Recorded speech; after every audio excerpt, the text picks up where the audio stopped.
How's it going there, folks? I'm Quinn, that's Snazzy, iPhone guy, and this is the video review of the Tego Audio Nova, which is a wired speaker, which is pretty unique from the other ones that stand out on the market. Now, this is a whopping $40, which is a little bit more than everything else on the market, actually almost twice as much as some of its competitors.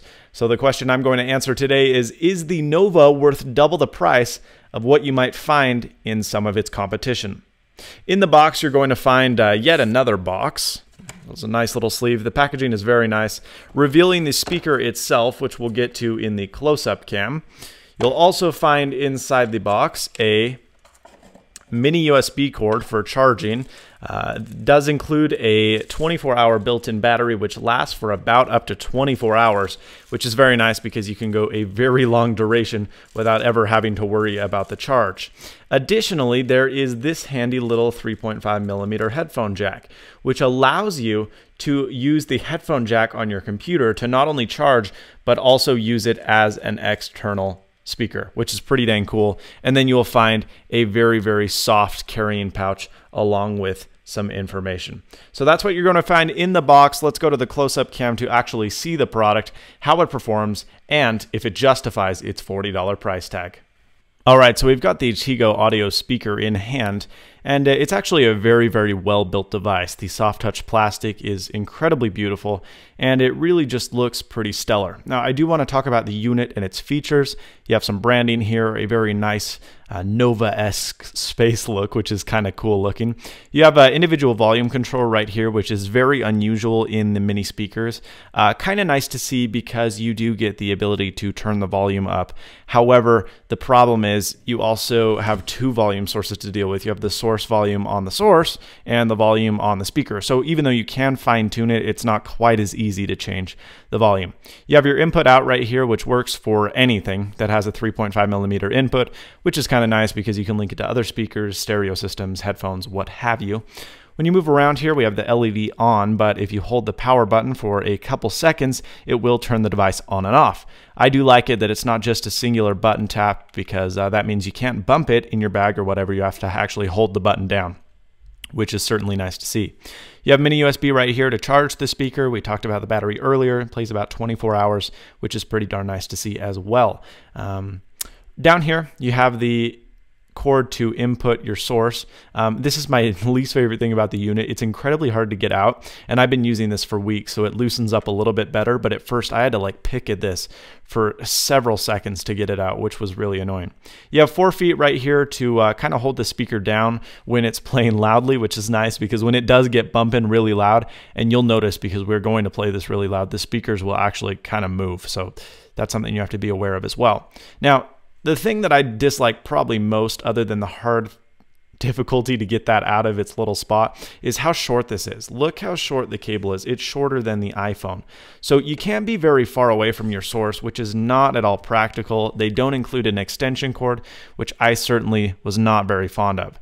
So it's nice because you don't have a ton of cable to deal with, but you do have this very, very short leash, which is something to note. When you unspin the speaker, of course, as with pretty much all of these mini speakers, you get the bass chamber. If you have this closed, you'll find that bass is almost non-existent, mids are very recessed, and the treble is super prominent, which is good because it doesn't distort at high volumes, but it doesn't give that good of a sound. Now, when you open it up, which is how I always play it, you do get a much fuller sound with the bass coming through a lot more, and the mids starting to appear pretty buttery and smooth.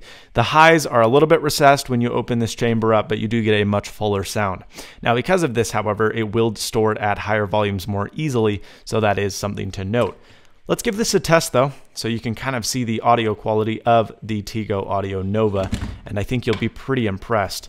Again, of course, this is not something you can really experience without being here, but hopefully we can replicate this as good as we can. I'm going to move my mic over to the speaker, the capsule down. Let's get started.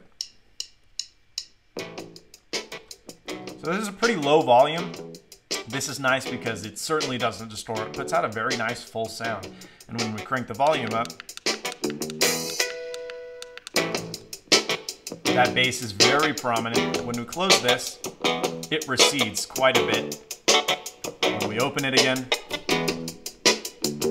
in the battle for belonging. Let's crank it. Every double has a call. With a stair it can be open. Now you have it, now you don't. There are buildings, there are people. Walk around and look up to. Every swallow has its season. So in final summation, when we kind of modified that speaker by opening and closing it, you could certainly hear it distort. That very, very, very loudest setting, which was very loud, and I don't feel the mic served its purpose, but it was really loud. It did start to distort a little bit. That being said, though, the Nova distorts at much higher levels than a lot of other speakers distort. So you have to get this pumping pretty loud to get distortion, which is nice to see as well. When I closed it, of course, that distortion went away, but I lost the fullness of that sound. When it comes to build quality, playback, and really just overall audio, along with the bass output and non-distortion, the Tego audio is the clear winner in the market. Whether it's worth almost 2 to 3 times of what you'd pay for a competing speaker, it really just depends. For me, yes, I would buy 2 of these before I'd buy 4 of the XMI Minis.